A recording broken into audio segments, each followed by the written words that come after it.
잠언 4장 23절 함께 읽겠습니다. 모든 지키 많은 것 중에 더욱 내 마음을 지키라. 생명의 근원이 이에서 남이니라. 아멘.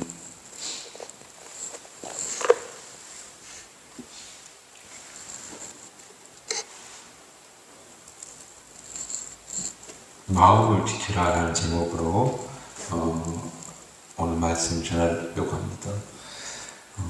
지난 7주간 기도처 학교를 잘 마치고 또 금주부터는 내면 세계 질서와 영적 성장이라는 고든 맥도날드 목사님의 책을 함께 보려고 합니다. 단상에 책이 저기 있는데 저 책 되겠습니다. 2013년도에 번역이 돼서 한국에 전달되어졌는데 그 후로 많은 사람들이 이 책을 읽고 많은 감동을 받았고 또 많은 도움을 받았다고 하는 그런 그 고백들이 있습니다. 여튼 이 책을 가지고 시리즈로 또 한 6주, 7주 정도 함께 보고자 하는데 제 순서를 따라가면서 구현하기도 하고 또 설명하거나 추가하는 식으로 책을 함께 보고자 합니다. 이 책 첫 장에 추천의 말들이 있는데 각계 유명한 목사님들 그리고 또 신학자들이 추천의 글을 썼는데 고 오카노 목사님 추천서가 이렇게 되어 있어요. 제가 한번 읽어드릴게요. 교회와 나라의 진정한 개혁은 우리 내면의 개혁에서 시작된다. 본수는 바쁘고 성취지향적인 문화에 함몰되기 쉬운 오늘날 한국교회 성도들의 일거 하나님의 진정한 부르심을 듣게 해주는 탁월한 책이다. 제자 훈련의 필독서로 기쁘게 추천한다. 네, 그러셨어요. 성취지향적인 문화에 함몰되기 쉬운 한국교회라고 되어 있는데 성취지향적이라는 건 외적으로 성과나 혹은 열매 결과만 보는 거예요. 여기에 몰두되어서 하나님의 진정한 부르심이 뭔지를 모르고 살아가는 우리에게 진정 하나님의 부르신 것이 무엇인지를 이야기하는 책이라는 거예요. 제가 볼 때 그래서 진정한 부르심이 뭔가 하면 이 책에서는 영적 성장이다 그렇게 말하고 있고요. 또 홍종필 목사님 이 책을 펴낸 출판사 IVP인데 가장 뛰어난 책이며 그러니까 IVP가 펴낸 책 중 가장 뛰어난 책이며 성도들의 내면 세계 질서를 잡아주는 보기 드문 책이다. 우리 마음의 내면을 질서 있게 정연하도록 도와주는 책이라는 거예요. 우리가 왠지 뭔가 헝클어진 것 같은 기분이 들 때가 있잖아요. 또 무질서한 내 마음의 질서를 잡아주는 책이라는 거예요. 그런 책이 바로 이 책, 내면 세계 질서와 영적 성장이라는 책이에요. 또 정근모 박사님 이렇게 소개하는데요. 사람들은 내면 세계가 중요하다는 것을 알면서도 그 안에 혼란과 아픔을 어떻게 치료하는지를 잘 모른다. 쉬우면서도 체계적인 이 책의 내용을 따라가다 보면 지금까지 방치되어 왔던 내면의 무질서를 직면하고 바로잡을 수 있을 것이다. 예, 좋은 추천사죠. 여튼 이 책을 수요일마다 한 30분 정도로 정리해서 이야기하면 매 장마다의 중요한 요지, 골자는 이야기할 수 있겠다 그런 생각이 들어요. 바라기는 한번 책을 읽어보시고 따라오셔도 좋고 또 이 7주간 빠지지 않고 경청해 주시는 것으로도 아마 큰 도움이 되리라 그렇게 믿어요. 하여튼 오늘 첫 번째가 되는데 1장, 2장을 서론격으로 한번 다뤄봤으면 좋겠어요. 1장, 이 책이 서론이 제목이 한계에 부딪힌 날이라고 하는 제목인데, 한계에 부딪힌 날 1장, 2장 총 3장을 한번 살펴보면 좋겠는데, 제목은 제가 마음을 지켜라 라고 했는데, 마음을 지키라라고 제목은 제가 한번 붙여봤어요. 여튼 이 책은 이렇게 시작하는데, 고든 맥도날드 빵집 이름 같아서 좀 어색하긴 한데요. 맥도날드라는 목사님이 본인의 경험담을 들려줘요. 그러니까 어떤 일이 있었냐면 30대에 이미 성공적인 목회를 하고 계신 거예요. 상당한 규모의 교회 목회자로 인정을 받고 목회 활동을 대단히 바쁘게 하신 거예요. 되게 바쁘셨어요. 근데 바쁘다는 것이 좋은 경우도 있지만 나쁜 경우도 있는데, 이분 표현이 그래요. 나쁜 경우는 정신없이 닥쳐오는 일을 하는 거예요. 그래서 그 일을 허겁지겁 해내고 있는, 그게 되게 나쁜 바쁨이라고 이야기해요. 근데 본인 상황이 지금 그런 상황인 거예요.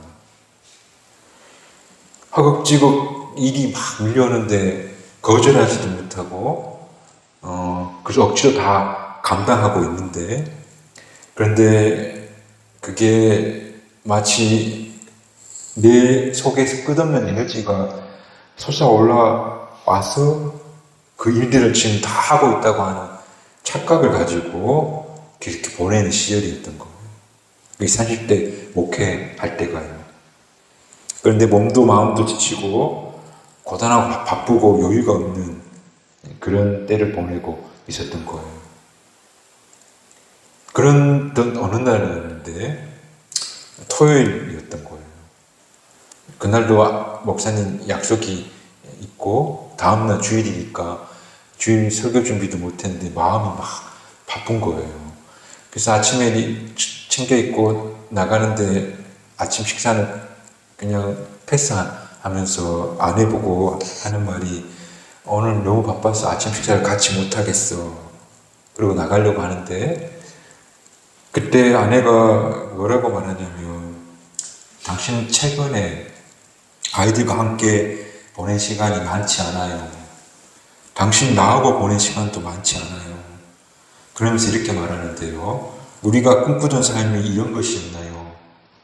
당신이 원하던 삶이 이런 것이었나요? 그렇게 말하니까 이제 그 맥도날드 목사님 막 변명을 하는 거죠.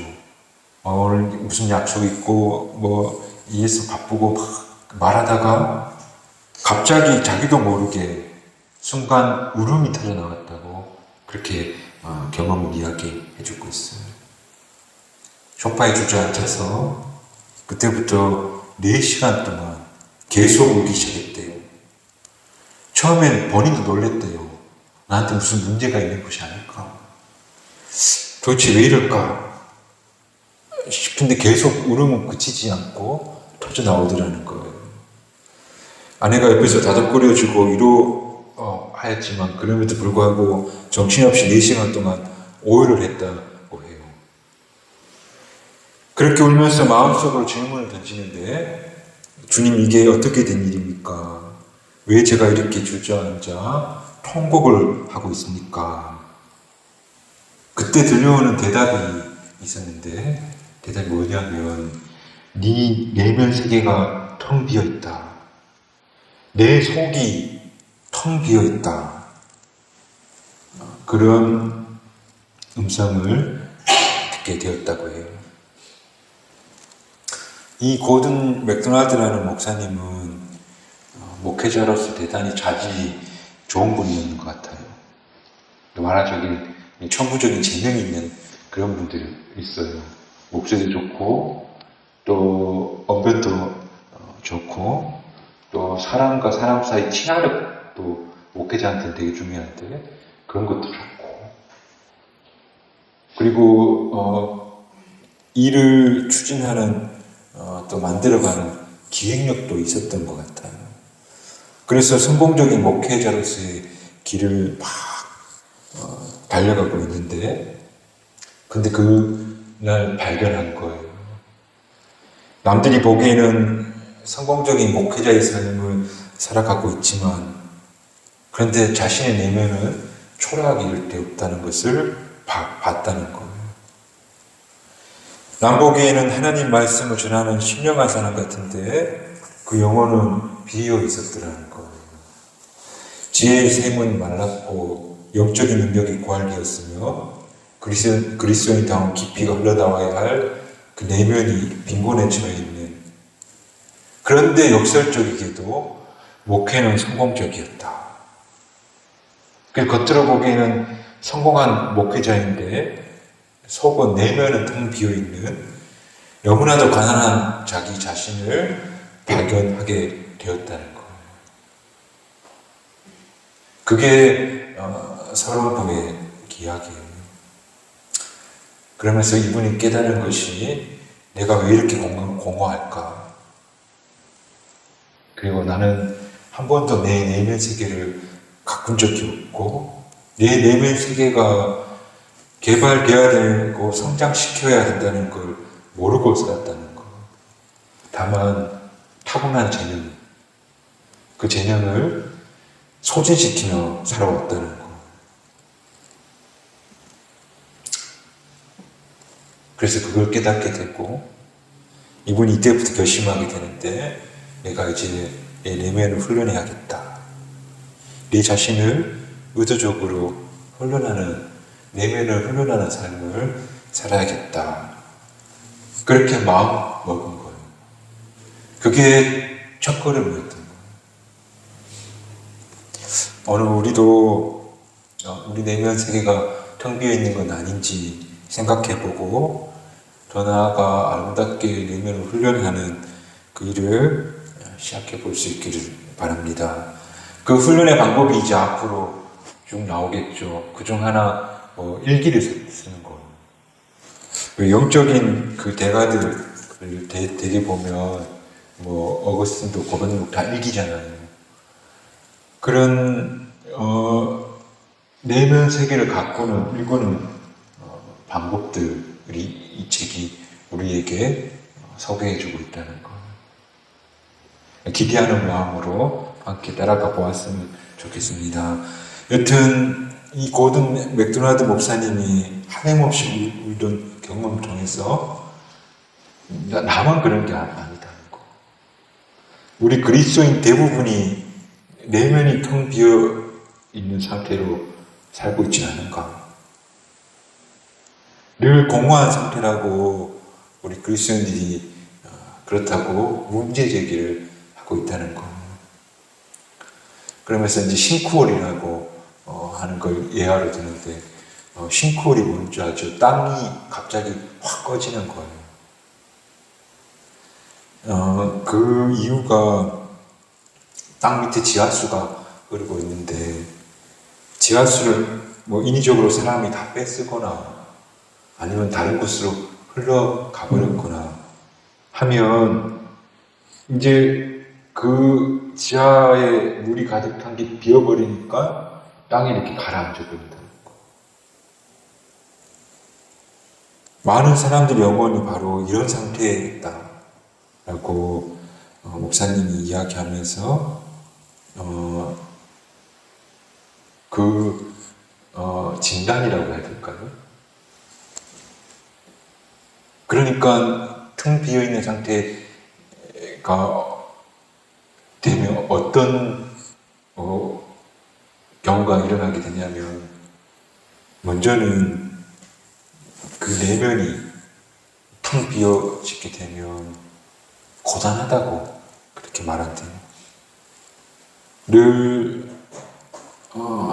피곤한가 고단하다고 스스로 말하고 느낀다는 거. 진단해보건데 그렇대요. 또 내면 세계가 텅 비어 있으면 어떤 생각, 마음이 찾아오냐면 지금까지 살아온 인생이 실패한 것 같고 아무것도 이룬 것이 없는 것 같다. 그렇게 말하는 특징인데. 그리고 내 인생 어디서부터 문제가 되는지 모르겠는데 뭔가 막 헝클어져 있고 이 시타래를 어디서부터 찾아야 할지 모르는 인생의 문제주성이 속수무책인 것 같은 느낌을 받는데요. 저는 이 대목을 읽어보면서 내 얘기하는구나. 고단한 느낌, 실패감, 무엇을 어디서부터 해야 될지 모르겠다는 이 허무감. 내 이야기 아주 하고 있구나. 그런 생각을 하게 되었는데, 어쩌면 우리 모두의 이야기일 수도 있겠죠. 왜 이렇게 되었을까? 그러니까 아까 옥하는 목사님이 이야기했던 것처럼 외적인 것에 매몰되어 있는, 말하자면 외부 세계, 눈에 보이는 바깥 세계에 보이는 세계에 늘 집중해 살고 그 세계에서 뭔가 성과와 열매와 결과를 얻으려고 막 매몰돼 살았기 때문에 보이지 않는 세계, 내면의 세계, 내 내면을 가꿔야지 하는 걸 생각해보지 못하고 그렇게 살았기 때문에 내 내면이 텅 비어있는지도 모르고 그렇게 살았기 때문에 그냥 보이는 것만 쫓아가면서 살았기 때문에 붕괴되어 버렸다. 텅 비어버린 것이다. 이렇게 텅 비어버렸기 때문에 나타난 현상이 고단함, 실패감, 무력감, 속수무책인 헝클어져 있는 것 같은, 그래서 공허함마저 느끼는 결과를 낳게 된다. 내 이야기 같기도 하고 또 이 30대 때 고든 맥도날드 목사님 본인을 진단한 그런 이야기인 거예요. 재미있는 예를 또 하나 드는데, 잠수함 이야기하는데 어떤 분이 잠수함을 탄 이야기를 해주는 거예요. 되게 복잡한 해역을 잠수함을 쫙 지나가는데 자칫 잘못하면 큰 사고가 날 수 있는 거예요. 위에는 민간인 배들이 떠다니고 있고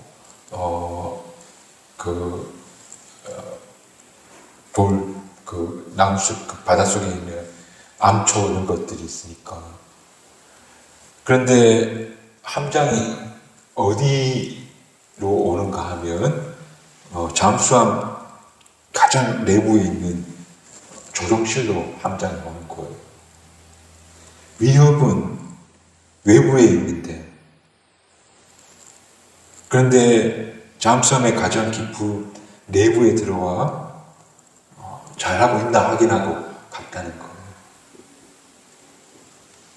이 큰 잠수함을 움직여지는 것은 그 내부의 조종실에 있다. 그러면서 우리 인생도 다 똑같은 거 아니겠냐는 거예요. 우리는 외부에서 하고 있는 활동들, 이런 인과관계들에서 내 삶을 좌우하고 있다고 생각하는데, 결국에는 그 모든 활동들이 내 내면의 상태와 내 마음의 상태에 따라서 나를 움직이게 하고 그 상대방에게 영향을 주기도 하고 그리고 내 삶을 밀고 가게 되게 되는데, 그러므로 실제로 나를 움직이고 있는 것은 외부가 아니고 내 안에 있다는 거예요. 그래서 내 안에 깊은 샘이 열려 있는가, 아니면 내 안이 썩어져 있는가, 내 안이 꽉 차 있는가, 비어 있는가, 내 안에 평안과 쉼의 장소가 내 심령 속에 있는가, 깊은 고요함이 내게 있는가, 거기에 따라서 진정 내 삶의 질을 결정하게 되는 진짜 요소가 되더라. 복음서에도 비슷한 장면이 나오는데 예수님께서 갈릴리 바다를 건너가다가 풍랑을 만나고 제 아들이 허겁지겁 곤히 잠든 예수님을 깨우신 장면이 나오는데 그때 예수님이 왜 무서워하느냐라고 제 아들이 꾸짖는 장면이 나오잖아요. 이걸 고든 맥도날드 목사님은 이렇게 해석하는데 왜 너희 내면이 흔들리고 있느냐 그렇게 예수님이 물으신 거라고 해요. 마음이 고요한 사람의 경우는 파도치는 가운데 중심을 잡는다는 거예요. 내 내면이 잘 비어있으면 작은 바람만 불어도 막 우왕좌왕 흔들흔들 거린다는 거. 내 마음의 중심이 굳건하고 건강하고 질서 잡혀 있으면 이렇게 우왕좌왕하지 않는다는 거. 오늘 우리가 함께 읽은 잠언서 말씀, 무릇 지킬 만한 모든 것들보다 내 마음을 지켜라. 모든 생명의 근원이 바로 거기서 나온다. 그렇게 말씀하고 계세요. 그래서 내 외부 세계가 중요한 것이 아니고 내 마음이 중요하다는 거예요. 유명한 말 중에 내가 기쁘면 세상이 웃고 있는 것 같고 내가 우울하면 온 세상에 꽃이 피고 새들이 지저려도 우는 것처럼 보인다. 말하자면 이 바깥 세상은 내 내면 세계에 투사라는 거예요. 내가 막 웃고 행복하면 밖에 막 비바람이 쳐도 행복하다는 거예요. 내 내면이 막 깊은 우울감에 있으며 아무리 해가 뜨고 꽃이 피어도 다 우울해 보인다는 거예요. 나의 속 사람의 모습이 어떠한가? 그게 바깥 세상을 그 삶을 결정한다는 거예요. 그런 내면이 조정석이라는 거. 내 내면이 엉망진창 뒤죽박죽 우왕좌왕이었다면 이제 질서 잡혀 있는 내면 세계로 나아가서 그 내면 세계가 질서 잡히게 되면 그때부터 이제 영적인 성장이 일어나게 된다. 그래서 내면 세계의 질서와 영적 성장인 거예요. 제목이. 말씀이 마무리하려고 해요. 내면 세계가 중요하구나. 내 내면 세계를 가꿔야겠구나. 이거 다음 돌아오는 한 주간 우리 마음에 담고 살았으면 좋겠어요. 그리고 매주 대단한 건 아니에요. 이게 이거 진짜 이런 방법이 하고 막 깜짝깜짝 놀랄 만한 그런 내용이 아니에요. 다 아는 이야기. 이지철 목사님 새신자번에 했던 이야기일 수도 있어요. 그리고 그 풍성한 삶으로 저도 나오는 내용일 수도 있고, 그 존스토튼 목사님은 기독교의 기본 진리 나온 그런 이야기일 수도 있어요.